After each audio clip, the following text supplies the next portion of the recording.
125 dB sun on stage. Does it hurt? It's kind of like being in a hot tub.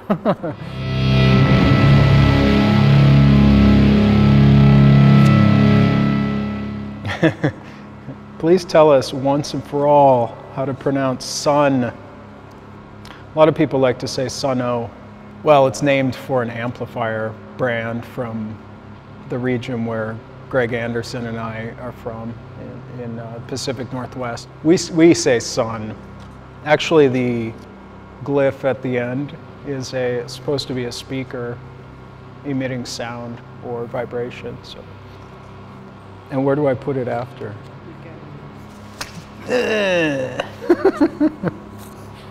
Greg Anderson.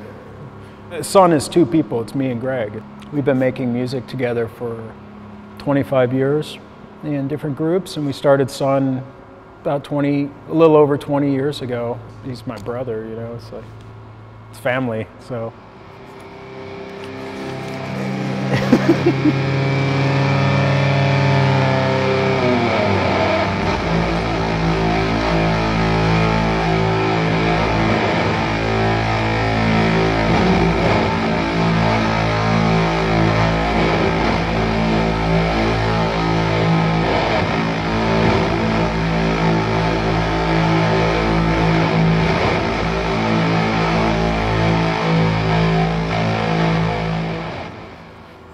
And then void and silence.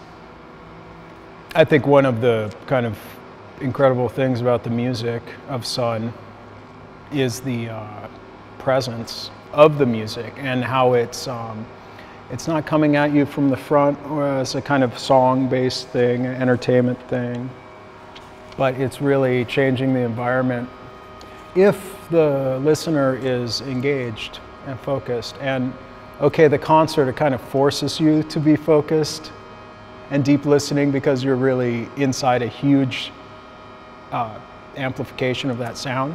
I think with deep listening in general, it's a kind of meditative experience, and when you come out of a meditative experience, your sense of attention and focus is enhanced. And with Sunn, when that sound goes away, sometimes it feels like a vacuum, or the air goes, the air pressure changes.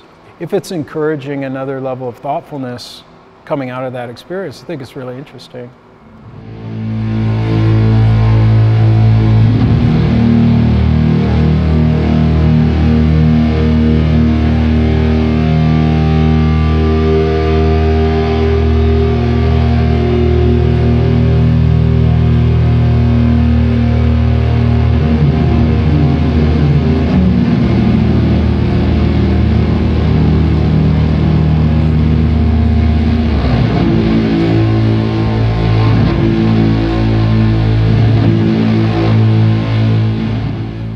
Okay, I'll do this one. Okay, you follow my Twitter.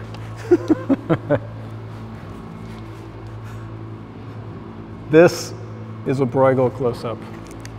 There's two cool Twitter feeds, Bruegel bot and Bosch bot, and because these super high-res scans have been done of their works, several times a day they'll post like a little mini detail of one of those paintings, and it's always cool stuff like this skeleton drummer.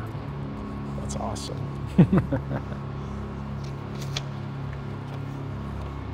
Being a teenager in Seattle in the 80s, I was born in '74, so I was a teenager at the end of the 80s. This question is probably pointing towards the musical scene that was happening, that blew up around the early 90s. I was a little young for the grunge explosion, like by about 5 years, but I did see a lot of bands. You know, Nirvana, Soundgarden, Mudhoney, Tad, all these bands I saw, but not in bars. They were already playing at festivals and stuff. Seattle was a great place to grow up. It's in the forest, and the nature around is really incredible. But I'm glad I left, because now it's just a tech, it's like Amazonville.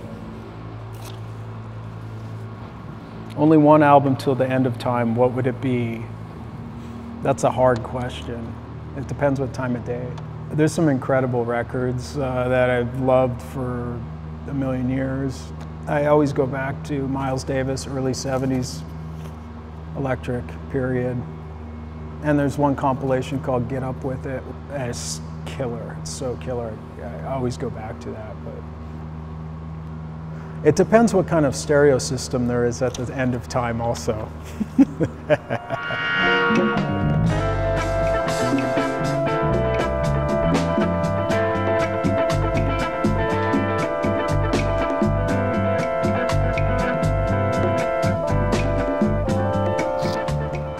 Colors in life metal, exactly.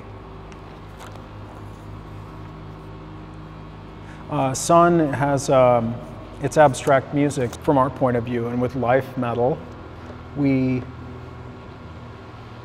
took the opportunity to use metaphor about the recording process, the color of saturation, distortion, and all of these super details, some kind of philosophical ideas, but color, the color of saturation in that record, and the distortion and all of the voicings of the amplifiers, they're all really present.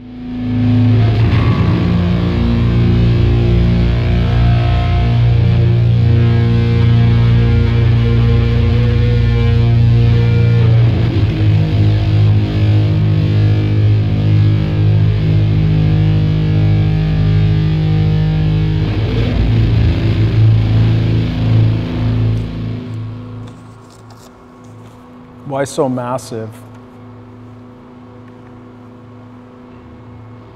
Someone asked me that recently, actually, after a show. It's like, why does it have to be so monolithic? I don't know why. It is, you know? That's what it is, so. Actually, my voice is creating physical elements in space. And if you focus on that, you'll feel it, you'll hear it, of course. That's a big part of speech, but really like with occupying a whole room with a standing wave, that just takes tons of energy. But it seems massive when you're inside of it, but then if you walk out of this building and walk into the forest, it's tiny. It's just like dust.